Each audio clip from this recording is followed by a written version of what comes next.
Hey everybody, I'm Phil Hodgen, and this is the Hodgen Law PC International Tax Lunch.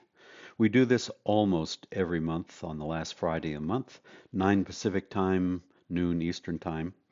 You can watch online, you're doing that right now, or you can watch the show later on YouTube. And just so you have it, our YouTube channel is Hodgen Law 1700.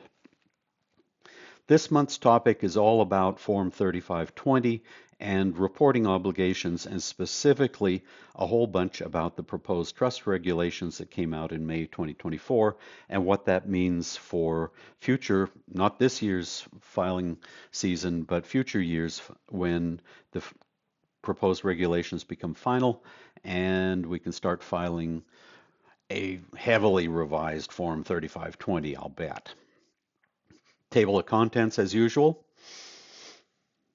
And let's start with the introduction.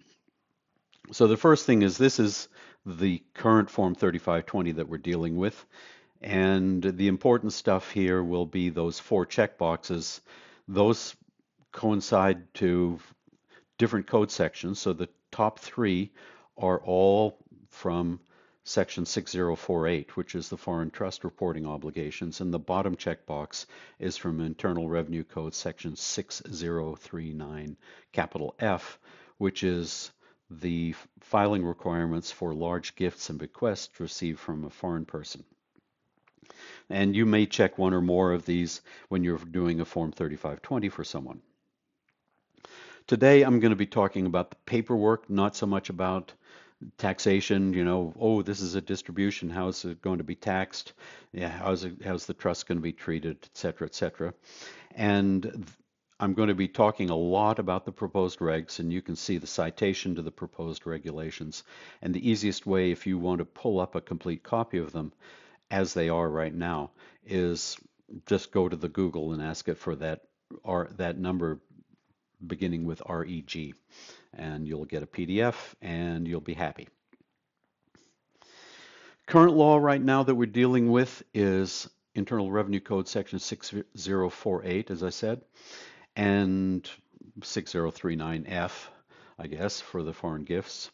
And the primary authority that we're working with is Notice 97-34, a couple of RevProcs, but let's not worry about those. And then we have the proposed regulations published in May 2024, which take everything in Notice 97-34 and just build on it, embellish it, expand it, make things more precise, give us some definitions that we didn't have before, stuff like that.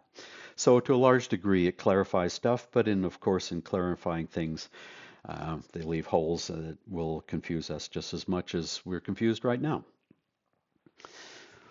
This slide and the next one, I want to introduce you to two important concepts, one of which is the idea of who is a responsible party, meaning who has the obligation to make sure a Form 3520 gets filed, and the other one is a reporting event, which is the triggering event that causes the filing of a Form 3520. So you can see here my list, and we'll be talking about each of them in detail as we go further through. So it really we don't need to go through who they are right now, but you can see them in general categories. People who create trusts, transfer property to trusts, executors of U.S. estates when the decedent had an interest in a foreign trust and interest defined grantor trust rules or retained interest. People who are alive and U.S. persons and are the owners of foreign grantor trusts, people who receive distributions, including random U.S. persons who are neither grantors nor beneficiaries of foreign trusts.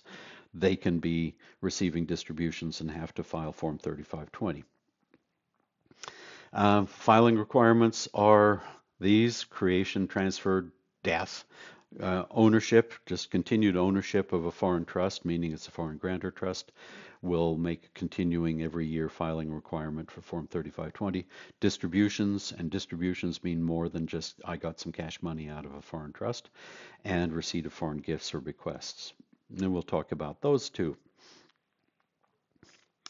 Let's start with the pedantic stuff, filing deadline.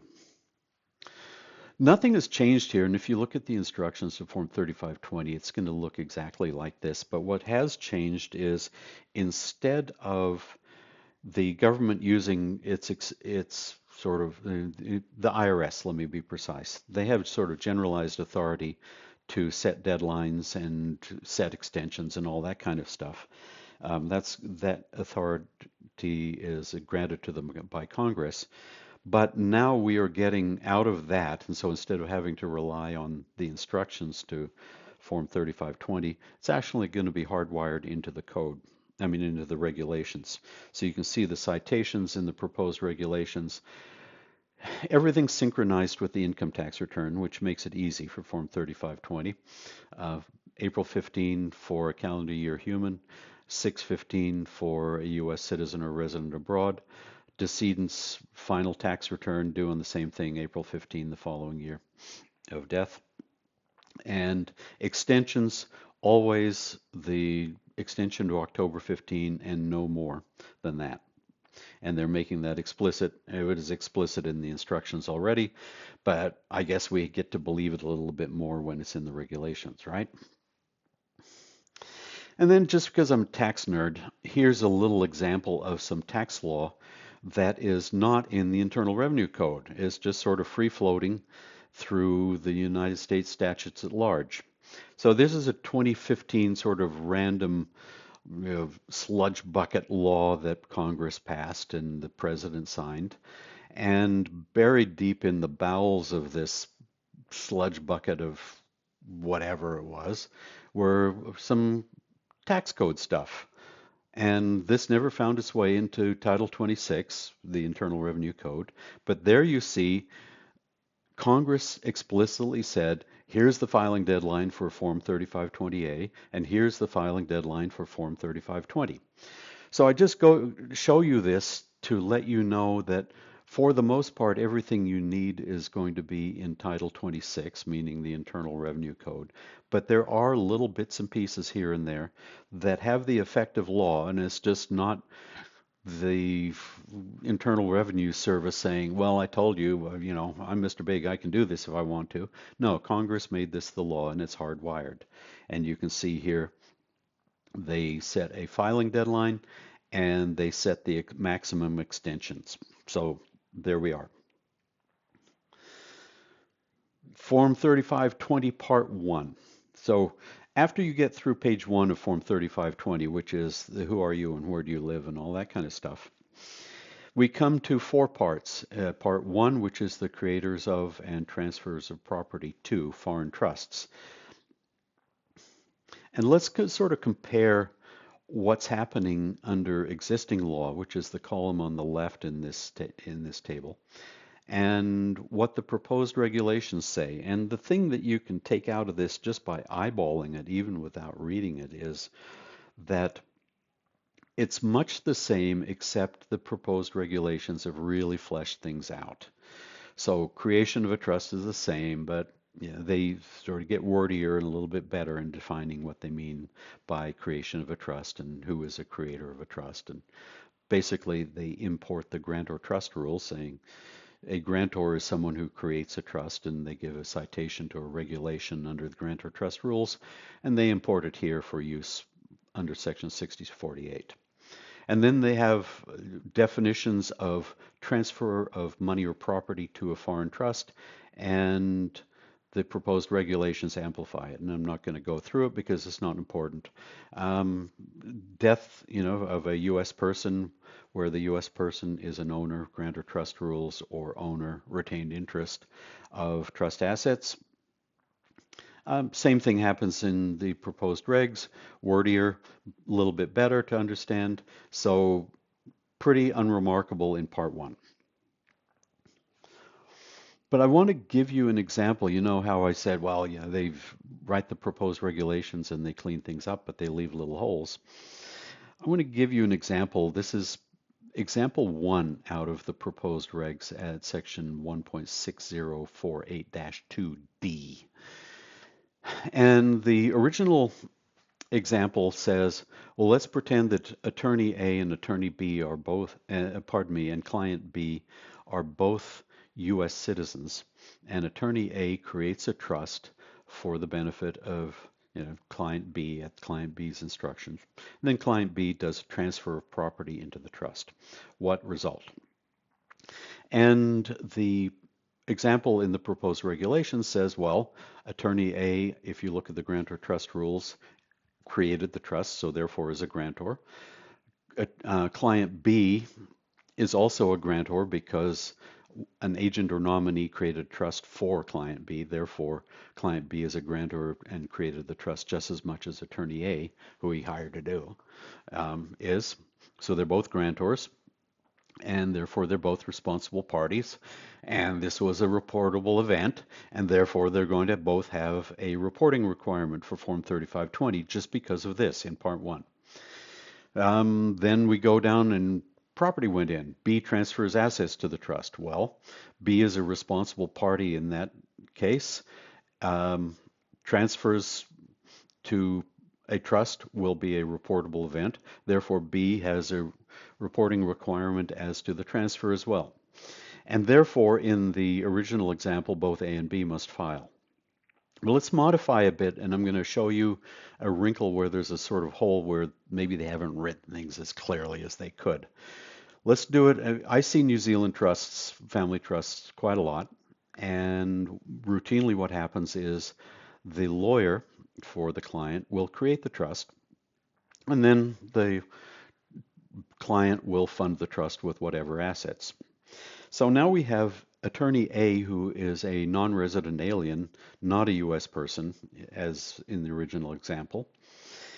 And however, Attorney A created a trust. And until proven otherwise, that Attorney A is going to be a responsible party, and creating a trust is a reportable event, right? So in theory, Attorney A is going to have a filing requirement for Form 3520. B is going to have a filing requirement for creating the trust because A created the trust on B's behalf, and therefore, under the standard grantor trust rules, B created the trust as well. B created, and then in my modified rules, B transferred assets to this foreign trust. Of course, it's a grantor trust for what it's worth because Section 679. And therefore, B is going to report the transfer of properties to this trust as well. But in my modified example, we've got this little sort of nagging question. Well, wait a minute, this doesn't make sense. Attorney A is a non-resident alien, has no contact with the United States, but has a Form 3520 filing requirement. That's kind of weird. Well, here's the definition of responsible party that we're working with. And there are three kinds of people who are responsible parties. And you can see 1, 2, 3. And the third one, bolded, it says explicitly, if the responsible party is an executor, we don't care, we being the IRS, whether the executor is a foreign person or a U.S. person. We want Form 3520. Thank you very much. But for 1 and 2, in the case of someone who creates a trust at 1 or someone who transfers property to a trust at 2, it's silent. It doesn't say anything about whether the executor, the grantor must be a U.S. person or not, whether the transferor must be a U.S. person or not. And so what are we to do to infer from that? And my thought is we can get into the weeds, or we can hope that the government will clarify this when they write the final regulations. But it seems to me that imposing a filing requirement on a non-resident alien is going to be honored in the breach, let's just say. Because I can imagine a New Zealand lawyer looking at this and saying, what do you mean I have to file a Form 3520 with the U.S. tax system? Go stick your nose in a dead bear's bum. It's just not going to happen. And furthermore, the government is getting all of the information that it wants about who actually created the trust, including the name and whatnot of the creator of the trust. Let's take a look at part one at the top. See, we know that B, the client, has to file Form 3520 to report the transfer and also to report that B created the trust. Well, attorney A is going to go in there as well. And so I can easily see that client B is going to report self and attorney A as the trust creators at 5A. And so the government is going to get the information here. Even if client B puts his or her own name on line 5A to say, I am the creator, isn't that sufficient for the government's purposes? I would think so. Um, anyway, this is just an example of the folly that you think you can write sufficiently detailed laws and regulations to cover everything, and you can't. And every time you create a finer net, somehow you create a bigger hole for other fish to fly through. So that's part one. So don't expect too much difference in part one from the proposed regulations in my experience. It's going to work much the same as you've seen right now. Let's move on to part two, and this is U.S. owners of foreign trusts. And again, U.S. owners of foreign trust owns a portion of a trust is grantor trust speak, saying that for tax purposes, that person who is the owner is treated as getting all of the income and expense items directly from the trust assets. And in fact, Rev Ruling 85-13 says flat out, we're going to consider the owner of the trust to actually be like the owner of the trust assets. So that's how it'll work for income tax purposes. And this is, I think, the simplest part of Form 3520A, and not much has changed except some clarification, some additional details, some definitions and whatnot for under the proposed regs, but pretty much everything goes along as planned. So you see the original Internal Revenue Code 6048B1. It has that sort of hand-wavy language, submit such information as the secretary may prescribe, and it goes on for a little bit more blah, blah, blah. Notice 97-34 gives a little bit more flesh, and that's what the secretary may prescribe. And now the secretary is prescribing a little bit more and getting a little bit more explicit about Form 3520A. And for those of you who do a lot of trust work, you know that if you have a foreign grantor trust, there's a Form 3520A, and the two kind of synchronize, and the proposed regulations cover these sort of eventualities. Here's the part, and you can see part two is quite small for Form 3520, at least in its current incarnation.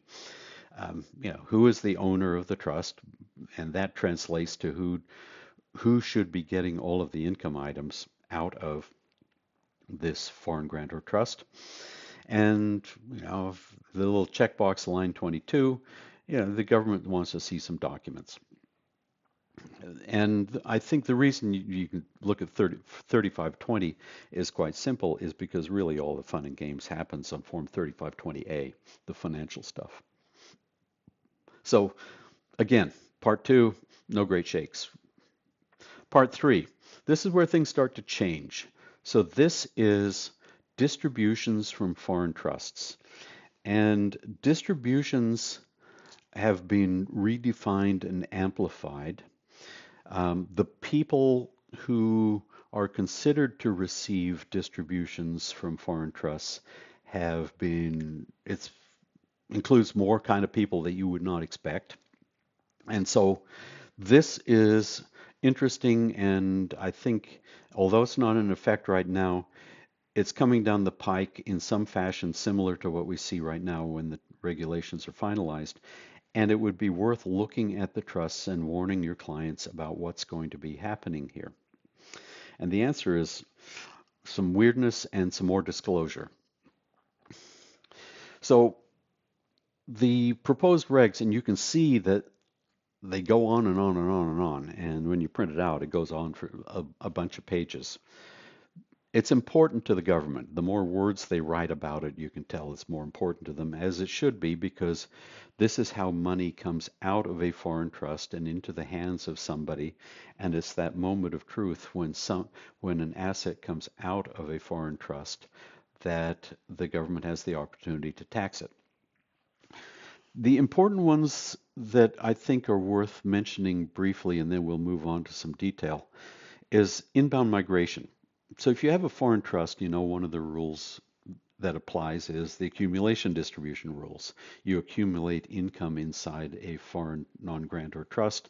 It's bad news when it's eventually distributed to a U.S. beneficiary.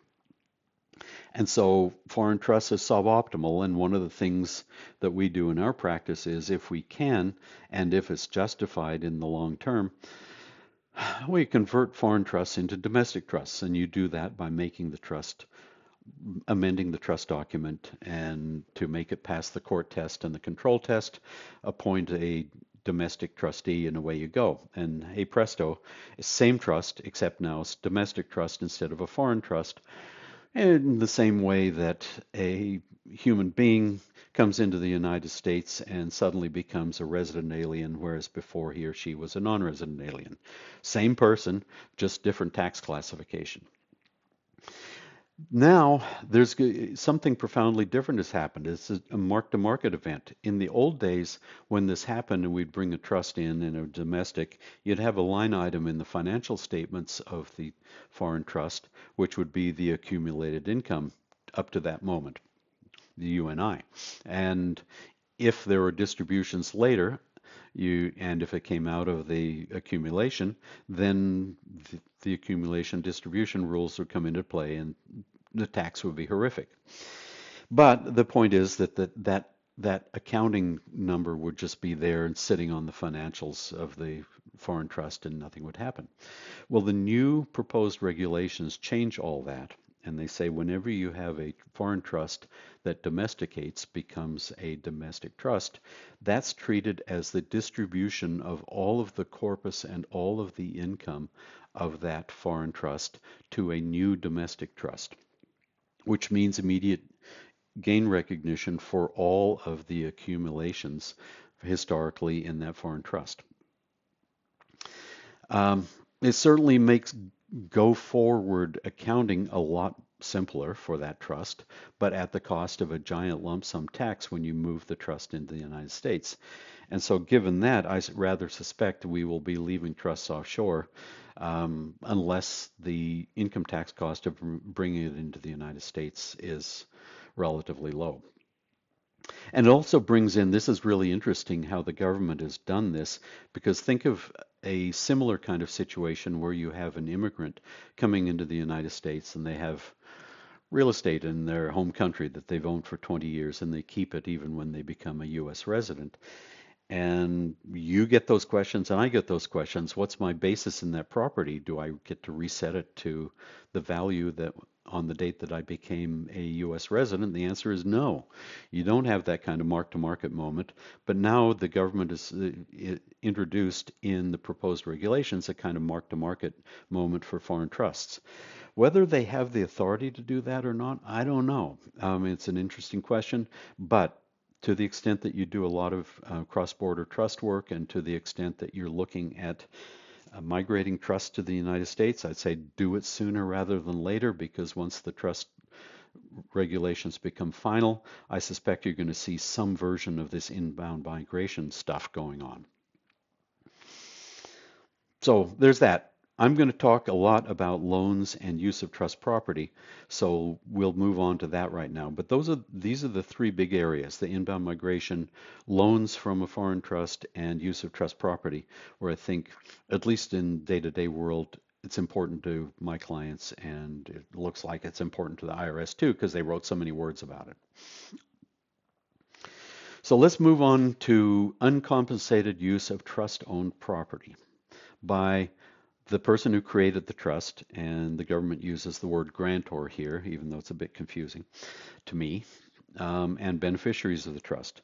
So consider a trust, and it could be a grantor, foreign grantor trust or foreign non-grantor trust, and it has U.S. beneficiaries, maybe the person who is the grantor who created the trust or funded the trust is a U.S. person, maybe not. But I'll give you a little happy family example to sort of demonstrate what's happening here. So husband and wife, husband's a non-resident, wife's a U.S. citizen, two kids, both U.S. citizens. They're living abroad.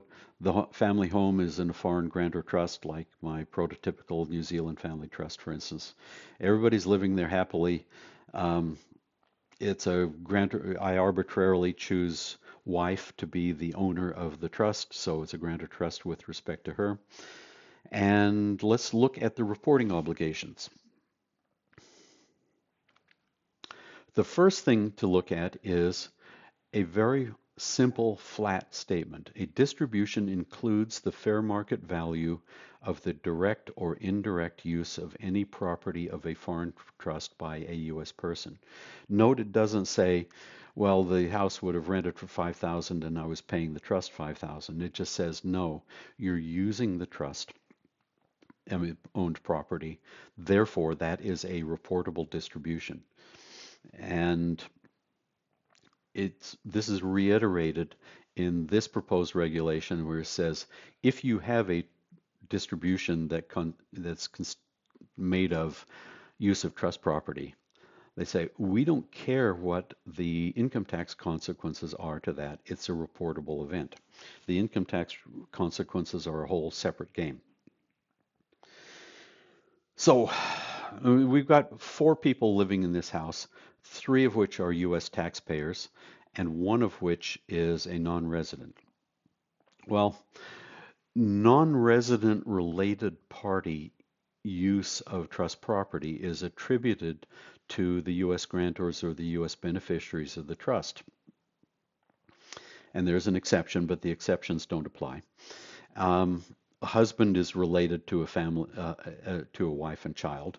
So, of course, there's a relationship there. And therefore, husband's use of the family home is attributed to the 3 U.S. persons. Wife, who is a grantor, children who are beneficiaries.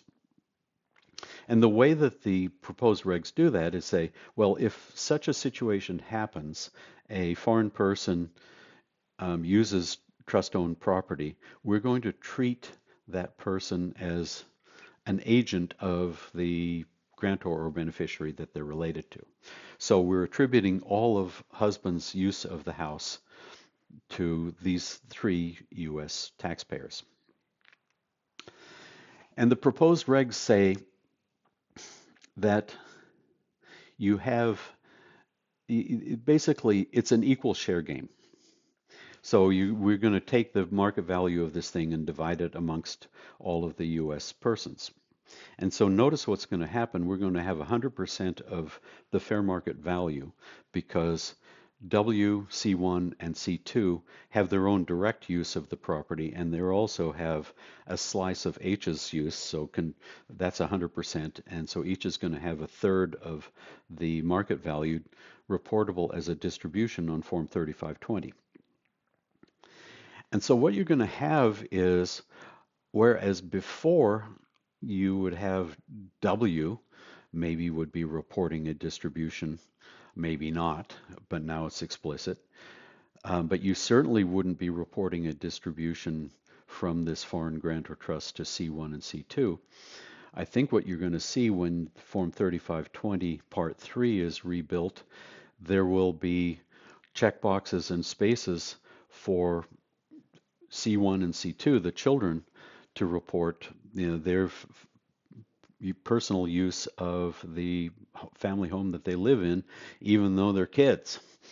So the moral of this story is to watch out and see that the mere use of property is going to be a reportable distribution, even if there's no income tax consequence to any of the people. So in this case, because it's a foreign grantor trust, the only person who could possibly have any tax consequences would be W because she's the owner of the trust. But C1 and C2 couldn't possibly have any tax consequences or economic consequences. Now they will. It gets a little bit weirder. So I'm going to give you an example here where you've got a random high school buddy, college buddy, who uses foreign trust owned property and now, even though completely unrelated to the foreign trust, has a Form 3520 filing obligation.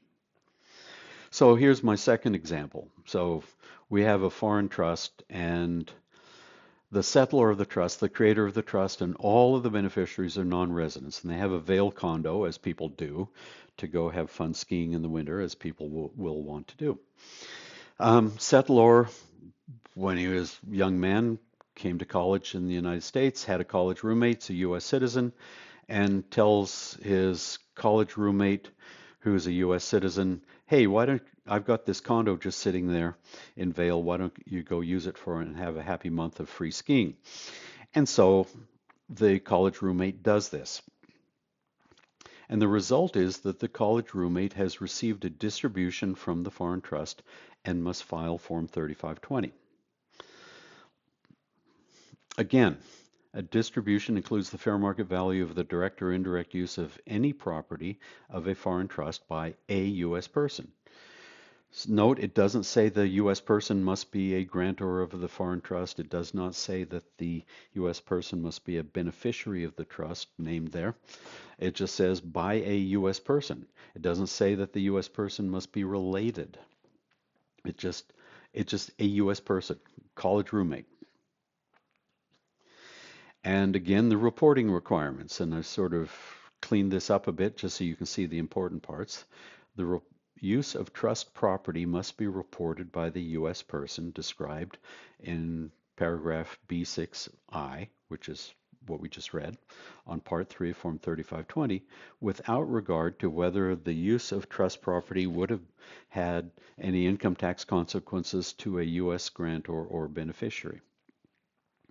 So what are you to take of this? Am I reading this right? It seems that I am.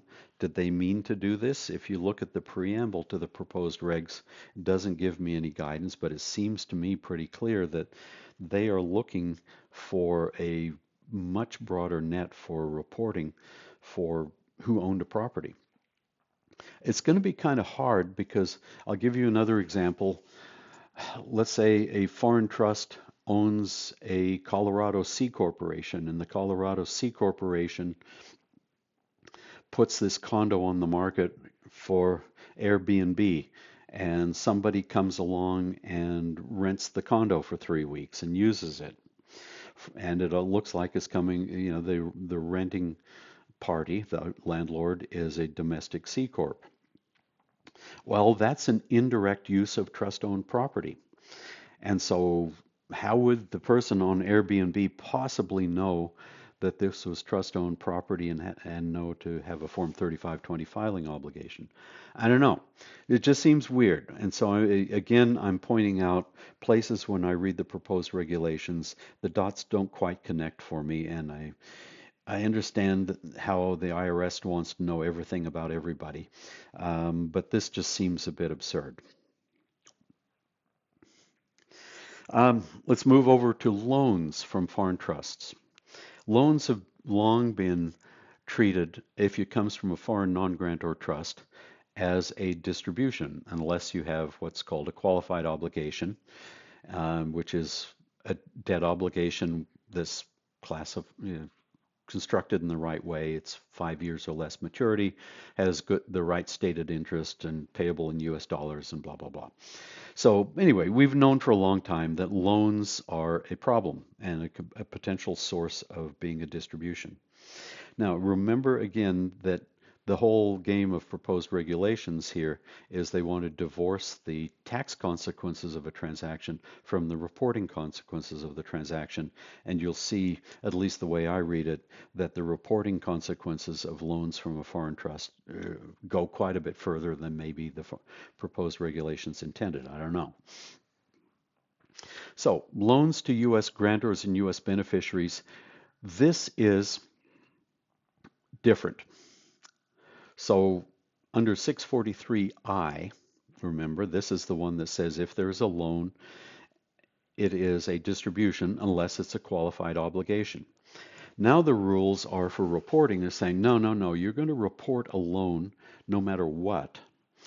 But, and that's true even if it's a qualified obligation. And I've given you the citations there to the proposed regulations. So you can see that even if it's a qualified obligation with a short maturity and whatnot, the government still wants you to report the existence of the loan and the creation of the loan, which is really no magic because if there are outstanding qualified obligations, we've always had to report those on Part 3 of Form 3520. But this is just an example of how tax consequences and reporting consequences differ slightly. And the risk for grantors and beneficiaries, to my mind, are when loans come out of the foreign trust and go to related parties. Related party is Section 267 of the code, and somewhere in the proposed regs it makes that explicit. You go look at 267. And so what happens if there is a loan made from the foreign trust to a related party unknown to a U.S. beneficiary of this foreign trust? Is that going to accidentally create a distribution to the U.S. beneficiary? Well, I think it does. And here's the definition of what an indirect loan is. So it's not just trustee signs a document and loans money to random third-party uncle or something like that. This is indirect loan is a guarantee.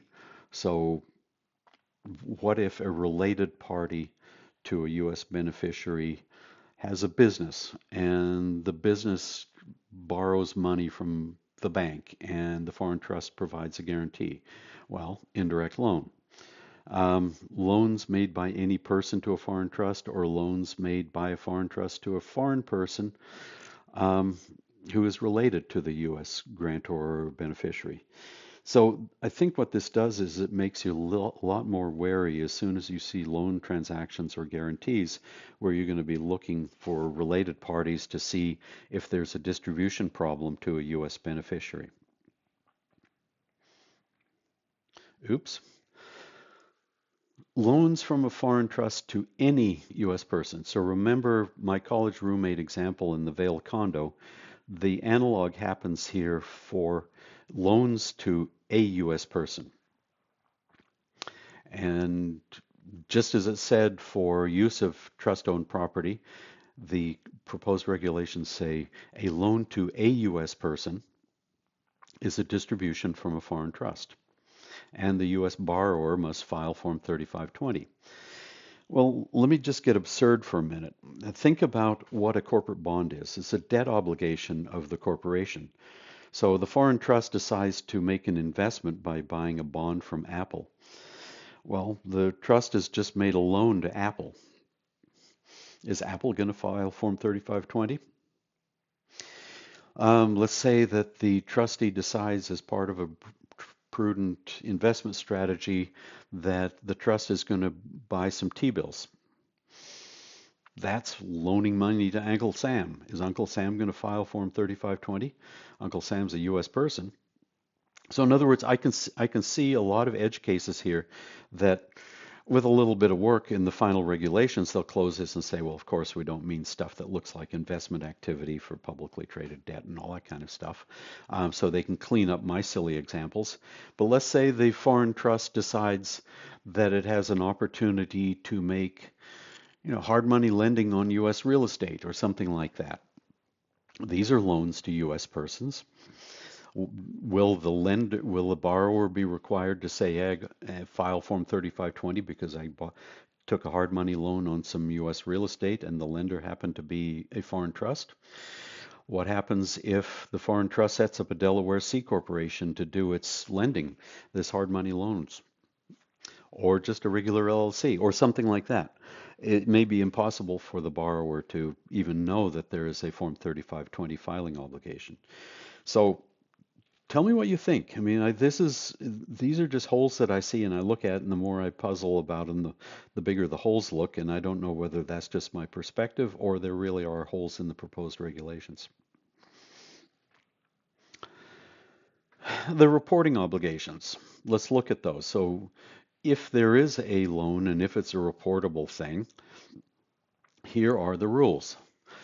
A loan of cash or marketable securities, I'm going to leave that alone, made from a foreign trust must be reported by the U.S. person described under paragraph B5, Romanet 1. Okay, that's a U.S. person in quotes, and by the U.S. grantor or beneficiary described in 2, and that's for loans made to the U.S. grantor or U.S. beneficiary or to parties related to the grantor or the beneficiary. So what they're saying is there's two separate reporting obligations, one imposed by Romanet 1, which is a U.S. person, and Romanet 2 is on grantors and beneficiaries. And it says further, without regard to whether the loan would be treated as having any income tax consequences to a grantor or beneficiary. So the way I'm reading this is any of my ridiculous example loans technically fall within this reporting requirement. And again, tell me what you think. Send me an email. My email is going to be on the last slide here. Finally, let's wrap up with foreign gifts. So just to remind you how all of this works, if you have a gratuitous transfer from a foreign person, and foreign person is defined under the income tax rules, or you have a bequest from a foreign person, and under current rules, $100,000 or more is the gift or bequest, then you have a filing requirement. And at the moment, the filing requirement is pretty benign. You just have to report gifts received, and it consists of date, description of the property, and value in US dollars. And that's it. Specifically, the donor is not identified. That's changing in the proposed regulations. So let's take a look at how this works for Part 4 of Form 3520. First, the who. And just to go back to the front page of Form 3520, this is the checkbox at the bottom here. The first thing is, under the current rules, who must file? And the answer is a United States person, as that's defined in Section 7701. And the filing trigger is foreign gifts received at any time during the taxable year. The proposed regulations do something, and it just feels like the angels are singing from heaven here. They explicitly deal with the question of dual resident individual taxpayers. What happens if someone is a resident of two countries and uses an income tax treaty to elect under the tiebreaker rules to be a non-resident of the United States and a resident of another country, or vice versa? That's what a dual resident is.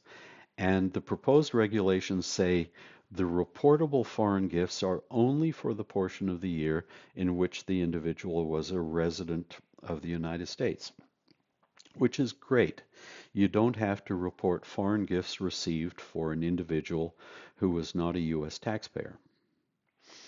Similarly, the proposed regulations deal with dual status individuals. So somebody who was a U.S. taxpayer, citizen or resident for part of the year, and non-resident for part of the year. So in our practice, we do a lot of expatriations. So someone who gives up their U.S. citizenship or turns in their green card mid-year, and they are a U.S. resident taxpayer from January 1 until the date they expatriated, and then a U.S. non-resident for the rest of the year. And the question comes in, what do you report? Do you report events for the whole calendar year because you're filing a single tax return for the whole calendar year, which is different, and you're sort of dividing events into non-resident and resident portions? And Form 3520 is explicitly for foreign gifts received during the resident portion of the year. So yay for that.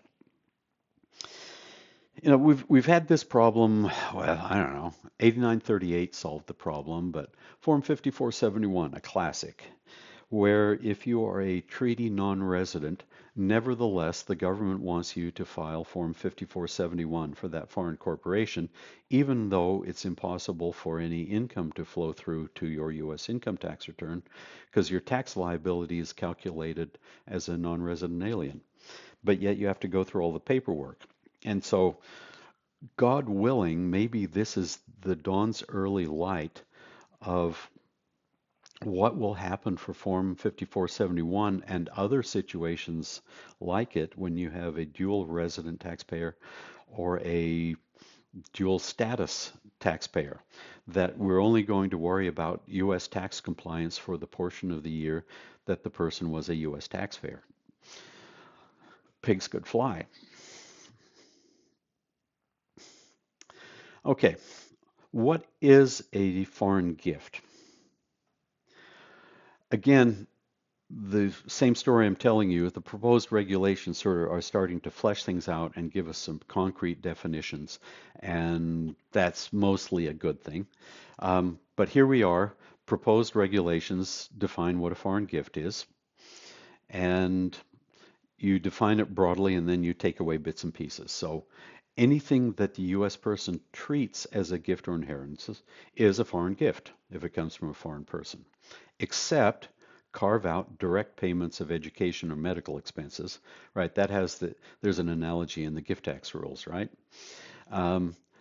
Carve out anything that is also reportable as a distribution from a foreign trust, and in that case, the proposed regulations tell you reported as a distribution from a foreign trust instead of a foreign gift. And a foreign gift, that's wrong. It does include a covered gift from a covered expatriate. So just a side note for how it gets a little bit weird. Section 2801 defines a thing called a covered gift or bequest. And a covered gift or bequest can also include a distribution from a foreign trust.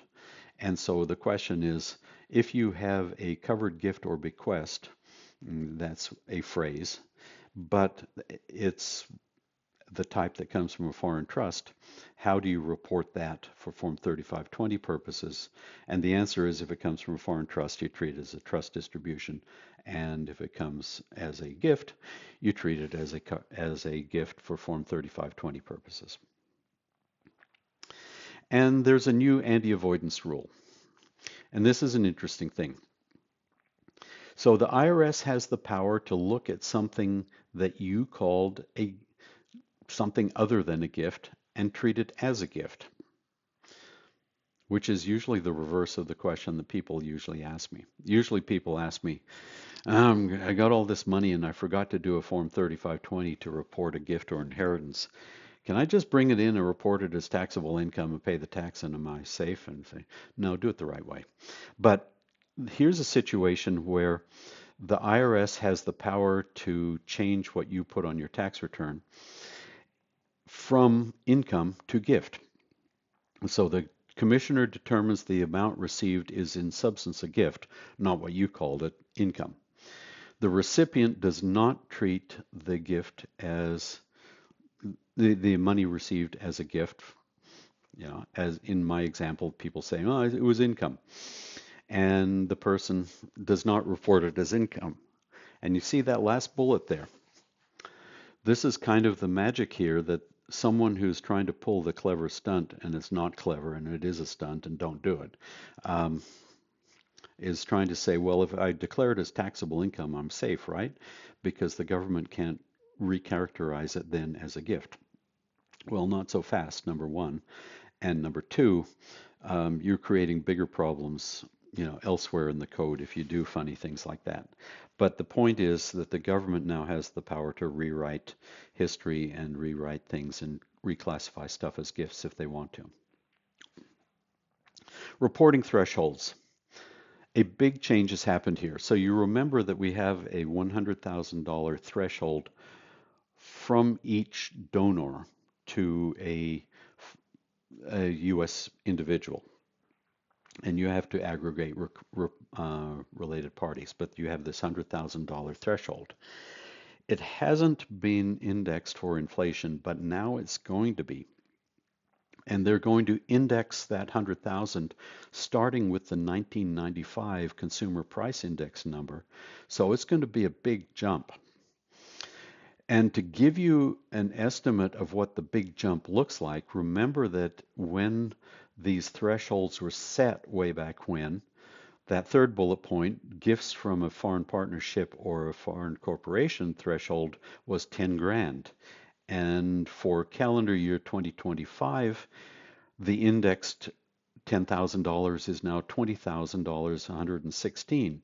So what that tells me is when the IRS gets around to publishing the index number for the 100,000 threshold, it's going to be a little over 200,000, which is going to be useful because it means that fewer foreign gifts and fewer foreign inheritances will be reportable. The aggregation rules. Just as before, you would aggregate gifts from foreign corporations, partnerships, and individuals who are all related to each other and to the transferor. Now the proposed regulations make it a little bit more explicit, and they define what related means by invoking Section 267.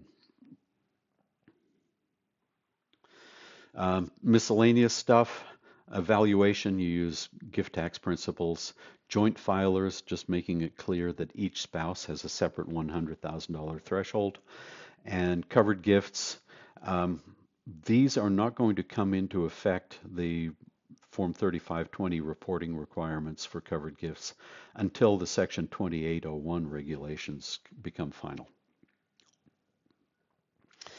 So, wrapping it up with what needs to be reported, the most important thing to know is that more information will be required.